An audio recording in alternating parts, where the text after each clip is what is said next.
imagine, namamaga yung mukha ng kapitbahay mo. Ano kayang nangyari? Go! Go, Jeff. Sinapak, Riquel. Pwedeng-pwede yan! Sinapak daw. Nandyan ba yan? Survey? Top answer.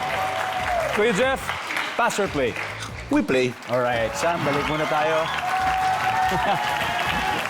Mr. Roy, namamaga yung mukha ng kapitbahay mo. Ano kaya nangyari sa kanya?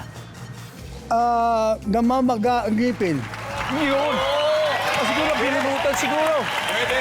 Namamaga ang ngipin. Survey says... John Vic. So, namamaga yung mukha ng kapitbahay mo. Anong nangyari? Hindi tayo lalayo, nagka-allergy.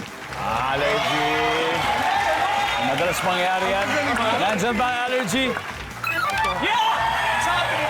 Kiel? Namamaga ang mukha ng kapit... May kilala ka bang kapitbahay mo gano'n?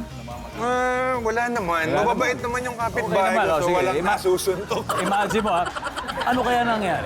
Ako tingin ko, nakagat ng bubuyog. Oh, insect bite. Survey says... Boy! Namamaga ang mukha ng kapitbahay. Ano kaya nangyari, Kuya Jeff? Nasampal ni Mrs. to. Nandiyan ba yung survey?